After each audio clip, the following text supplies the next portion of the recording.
In years gone by, some of the great men of our century have stood here, right here, to receive this award. It's December 1961. Chief Albert Luthuli, the President General of the African National Congress, stands to accept the Nobel Peace Prize. To be plucked from banishment in a rural backwater, to be lifted out of the narrow confines of South Africa's internal politics and placed here in the shadow of these great figures I've referred to is indeed an honor. It was the first time an African had received the Nobel Peace Prize, and for Chief Luthuli it meant a chance to set out his vision for a multiracial South Africa, but also a rare opportunity to leave Groutville, the village where he'd been banished by South Africa's apartheid government. My father read the telegram and we were stunned. Utter surprise. For Chief Luthuli's family, the announcement of the award a few months earlier had come as a complete shock. Dr. Albertina Luthuli, the chief's daughter, remembers gathering in the sitting room. There were so many people who had come and were around, and everybody was having a question. What is it? What is it all about, you know? And when they got the explanation, oh, the excitement, the joy.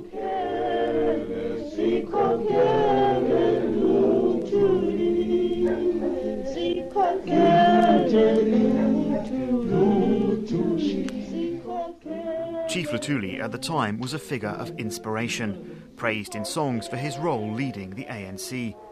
He'd been a teacher and then chief of his tribe before becoming President General of the organisation in 1952. And in that role he led campaigns of non-violent disobedience against the apartheid government. In response, the authorities banned him from visiting cities and from public meetings.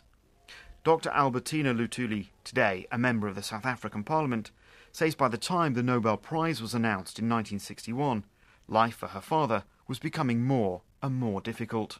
At that time, the eyes of the special branch were all over the place, as well as those people that you call the mpimpis, you know, the informers. So, you know, it was in that kind of social milieu that this happened. And suddenly there was a release of energy and everybody didn't care about the ban anymore. And they were there happy with with my father and the family.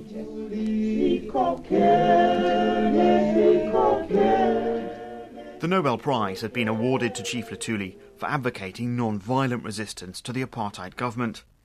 But to receive the prize, he first had to get from the village of Groutville to Norway. It was not easy. But finally, when he did get the green light, he travelled from Groutville to Durban. And there was a huge reception. There were thousands and thousands and thousands of people who had come to see him. And thereafter, he was then driven in an open coupe to the airport. And so that's how he left South Africa. Few white people escape corruption. Very few white people escape corruption in my land. And many of their children learn to believe that white men are unquestionably superior, efficient, clever, industrious, and capable. They just take that for granted, that it is so. When he accepted the Nobel Prize, Chief Luthuli acknowledged the challenges of achieving a multiracial South Africa. But for him, this was the only acceptable goal. We do not demand these things for people of African descent alone. We demand them for all South Africans, white and black. On these principles, we are uncompromising. But once Chief Luthuli returned to South Africa, the authorities tightened restrictions still further. The banning order he was subjected to meant he could barely leave his house. He couldn't meet other ANC leaders, speak to the press, or even attend church. And the isolation began to take its toll on the chief as it continued year after year. Let the ANC, let South Africa, let the world forget that there is such a man alive, sort of bury you alive. During this time, Chief Luthuli was also grappling with the difficult question of the direction the struggle against apartheid should take. By 1961, the year he received the Nobel Prize for advocating non-violent resistance, the ANC leadership had decided they had no choice but to turn to an armed struggle. It took a long time, within the ANC to debate the turn to armed struggle. It's not what they wanted. But in the end, collectively, that was the decision that was taken. Did your father agree with the launch of the armed struggle? As I sit here, that is something that remains difficult to ascertain. I'm not sure. Do you think it was painful for him? Yes, I think it was. But I think that in the end, he was a man who acted within a collective. But even though he was isolated, prevented from meeting with his ANC colleagues, Chief Luthuli remained keen to debate the future with the few people he was still allowed to meet.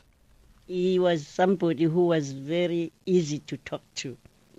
Us children would challenge him sometimes about the whole idea of a non-racial society and just tell him that it looks impossible.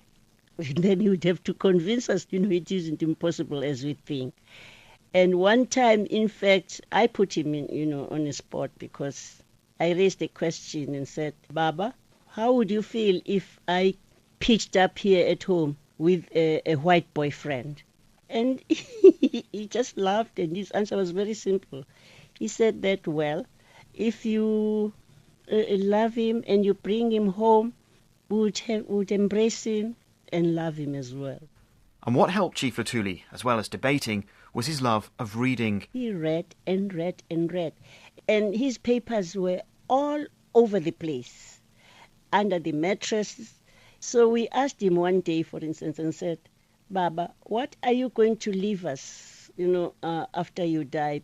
And he said, without hesitation, he said, I'll leave you with papers. That would be your inheritance, papers. But those papers were confiscated by the special branch anyway, most of them, in the end.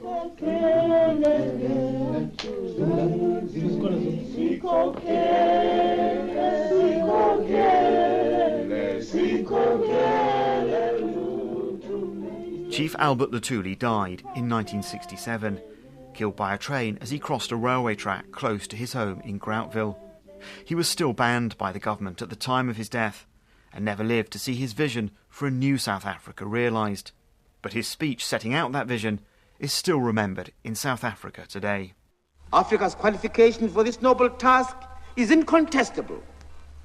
For her own fight has never been and is not now a fight for conquest of land, for accumulation of wealth or domination of people. I hope it will never be. But for the recognition and the preservation of the rights of man and the establishment of a truly free world for a free people. Nkosi sikelele Afrika malo phakamiso dumo lwayo yizwa imithandazo yethu.